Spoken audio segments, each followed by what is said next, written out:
Hey everyone, so this is day 2 of optimization. If you haven't already done so, please make sure you go back and look at the notes from day 1 before you begin this video so that you're caught up and on the same page as everyone else. They are on Google Classroom for you. Okay, so we're going to start with example 2 on the second page. And this one, we actually did something similar in Honors Pre-Calc, but obviously not with calculus. So we are going to be trying to find the points on the graph of the parabola 4 minus x squared. So here's my parabola over here.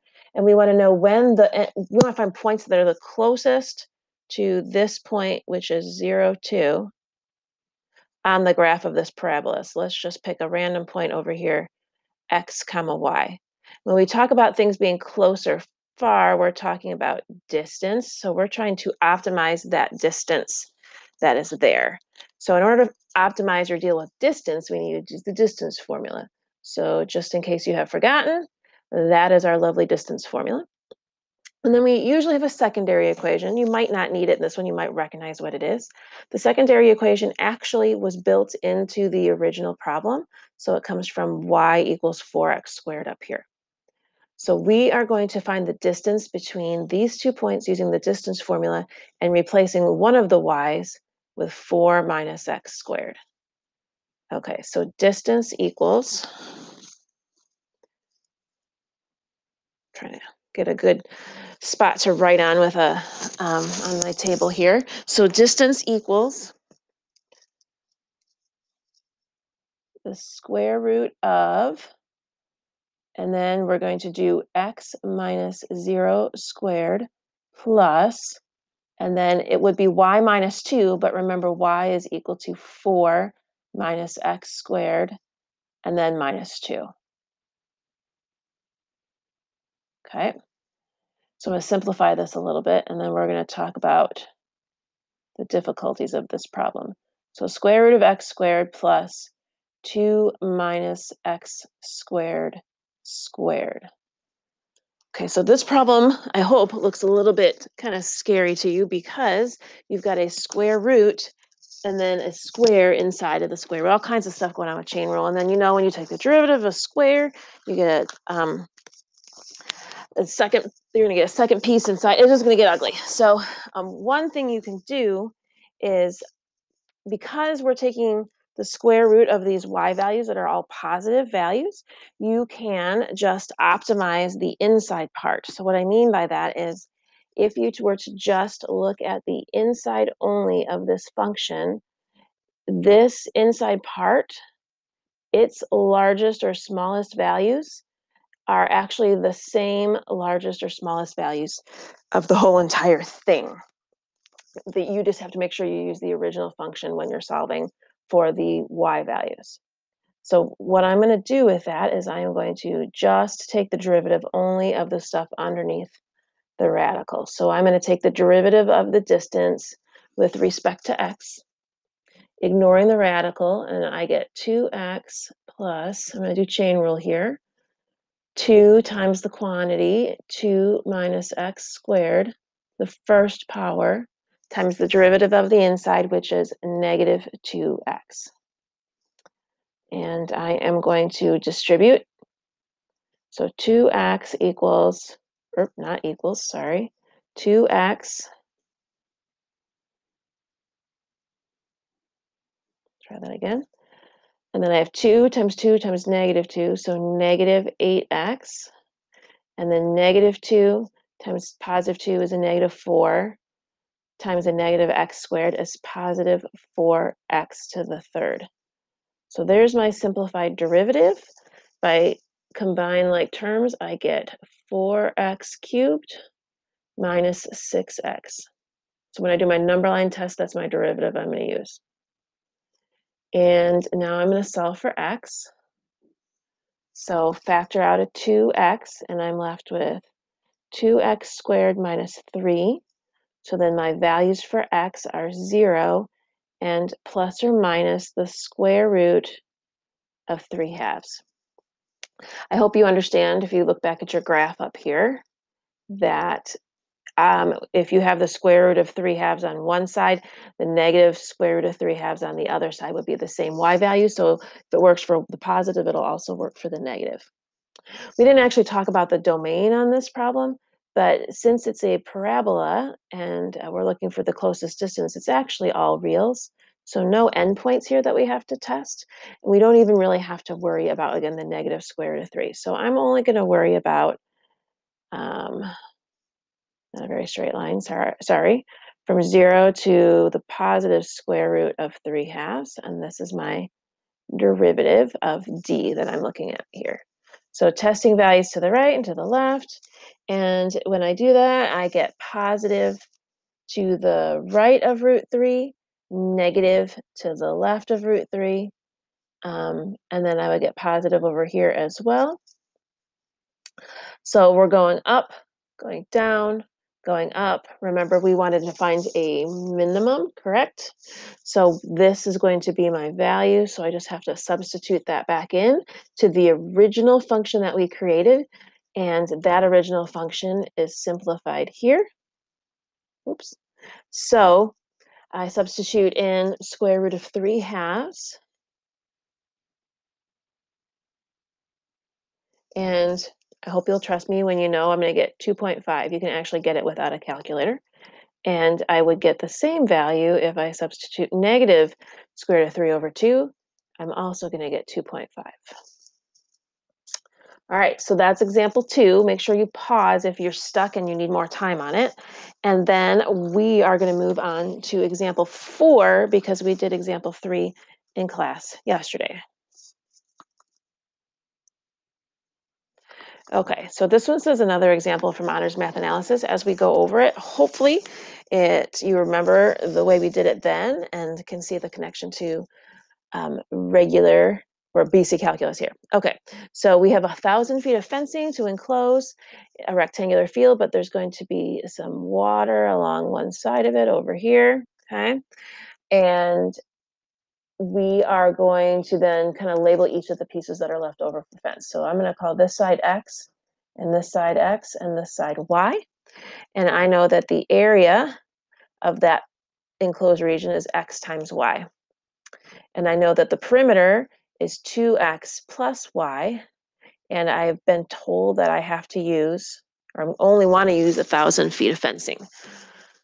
Okay, so those are my two equations. We would call the A equals XY the primary, and then this one is the secondary. The secondary is what gets substituted into the primary. So that gets simplified into Y equals 1,000 minus 2X. And I can go ahead and come up with my domain on X for that. So clearly, I hope clearly, you don't want X to be equal to 0, so it has to be bigger than 0. And the same thing with Y. I don't want Y to be 0, so I have to let X go from 0 to 500. If I put a 500 over here, I get 0 for Y. Okay, so now I've got my domain restrictions. I'm going to substitute 1,000 minus 2X in for Y. Last year, we would have put this into the calculator. Now we are going to distribute, so it looks like this, and take the derivative of that distributed problem, and my derivative is 1,000 minus 4X. And I know that optimized values occur when the derivative equals 0, so I'm setting it equal to 0 and solving for X. And I get that X is equal to 250. And if I do a quick little number line test, which I'm going to guess you probably don't really have to do that on this problem, but we might as well practice it.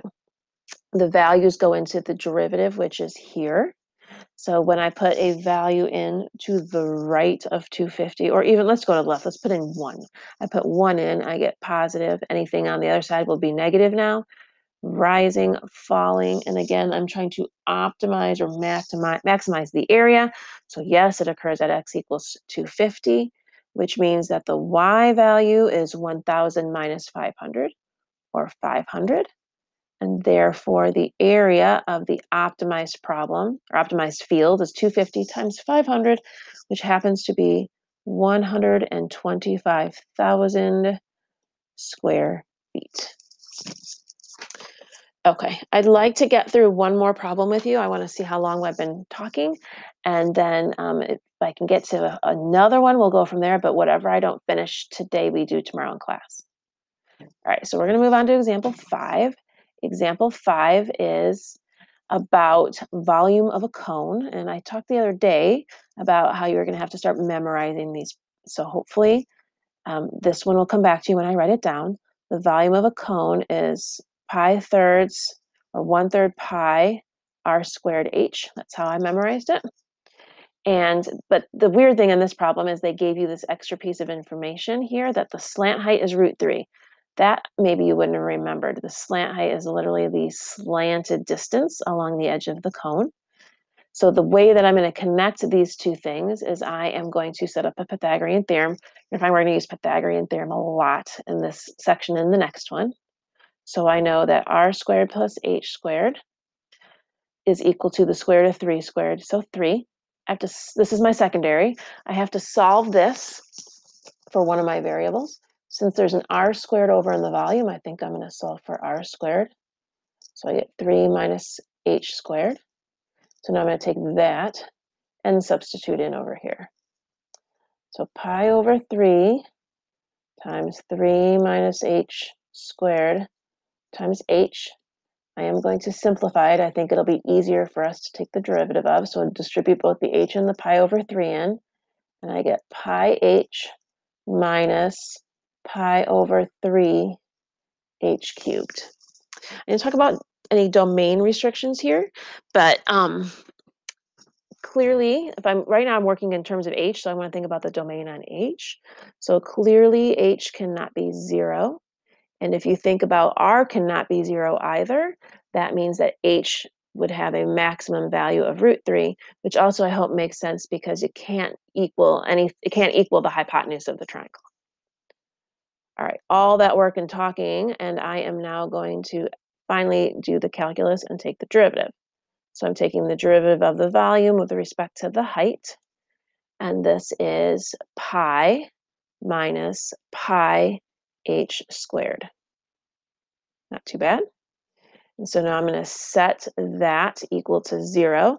I'm actually going to move my pi h squared to the other side instead. So pi h squared equals pi, h squared equals 1. So h equals plus or minus 1. Clearly it can't be -1, so I only have 1 as a possible max or min value. I'm going to do a quick little number line sketch. Again, this is in the derivative of v. So we're going to put it into this right here, my derivative of dv dh. So maybe a half would be a good place to look. So if I put a half in for h, I get positive values, and then I'm going to have negatives over there. So I am rising and falling on either side of 1, which means 1 is where my maximum occurs. So h is 1, which makes my radius. If I put 1 back in up here, I have r squared plus 1 equals 3. So r squared equals 2. So r equals the square root of 2. And I believe that's all we asked for. It didn't ask for what the actual maximum volume is. All right, I just want to check on how long this has been going for. Can't tell. We're going to try one. The next couple of problems are kind of tricky, so I don't know if I want to spend too much time on them. Let's skip to problem number 8. We'll save the tricky ones for when I'm there. So, but I haven't looked to see where number 8 is at.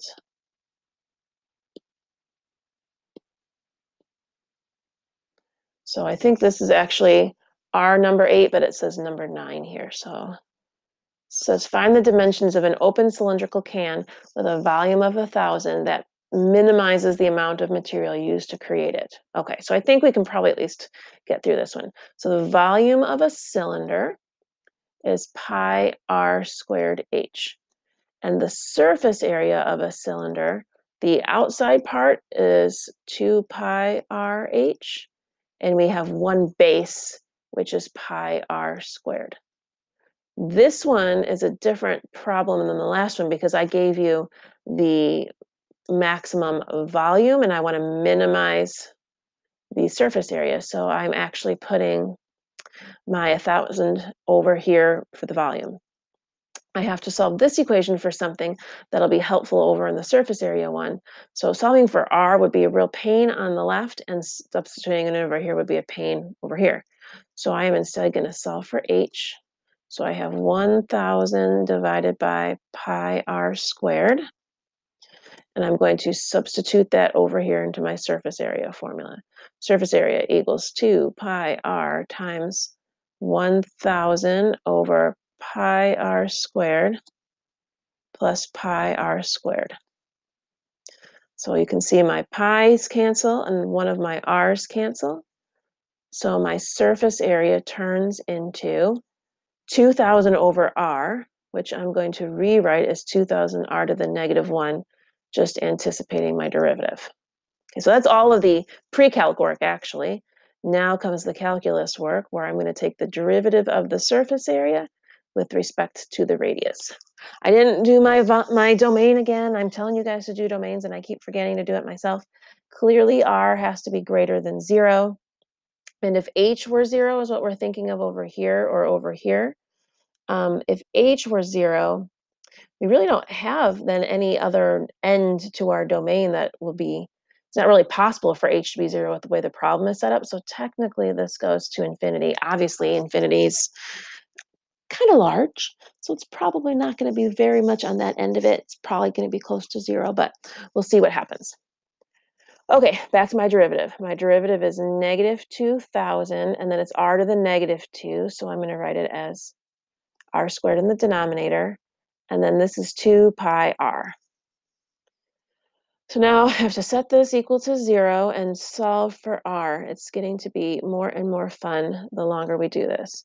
So if this is 0, I'm going to add this to the other side. So 2,000 over r squared equals 2 pi r. I'm going to go ahead and multiply the r squared to the other side. Oh, but let's divide by 2 at the same time. So let's make this 1,000 instead of 2,000. So I'm going to divide by 2. Ooh, let's divide by pi at the same time. 1,000 over pi equals r cubed. So I'm trying to save myself, some steps. Okay, so I want the cubed root of this, and it is obviously 10 over the cubed root of pi, because why wouldn't it be?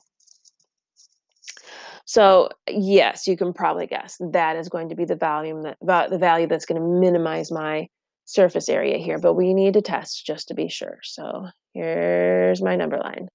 I have 0 here. I have 10 over the cubed root of pi. Pi is a little bit bigger than 3, right? The cubed root of 1 is 1, and the cubed root of 8 is 2. So clearly the value of the cubed root of pi is somewhere between 1 and 2. So we're going to have something smaller than 10 that is in that spot. So just make sure you err on some number either really close to 0 or a lot bigger. So you could even use 10 if you wanted to check, or you could use 1. And we are checking in this thing right here. So let's go ahead and use 1. I think 1's a good value to use. So I get -2,000 plus 2 pi. Clearly negative, which means everything over here is positive. So falling, rising, decreasing, increasing, that's beneficial because it's supposed to be a minimum value. So therefore, my minimum is occurring when r equals 10 divided by the cubed root of pi. And you were also asked to find the height as well. And this one, unfortunately, I can't think of it. There's no way we're going to be able to do this without substituting this into a calculator. You're substituting r into this little thing you had, which was 1,000 over pi r squared. So you're going to substitute r in there. And you could definitely simplify this out if you wanted to, but I'll write it down. And then you can decide how you feel about that. This is pi to the 1/3, and then squared, which is pi to the 2/3, right? And this is pi to the 3/3 over here. So it appears If my calculations are correct, which I didn't actually plan on doing this right now, so I'm not 100% sure. It's 1,000 divided by pi to the 5/3, which I don't really have too much of a clue where that lands, aside from I did calculate it out myself earlier and got 21.450 for my height. Maybe someone wants to check. I'm not going to break out my calculator and see what that number is, but see if they're the same. Hopefully I get lucky, and they are. Okay, so now what I would like you to do is skip on your own to problems 12 and 13 and try them, the 12 and 13 in your packet. They're similar to the ones we did today. And then we will be going over the rest of the packet tomorrow in class. Hope this helped. See you tomorrow. Hope you were good to the sub.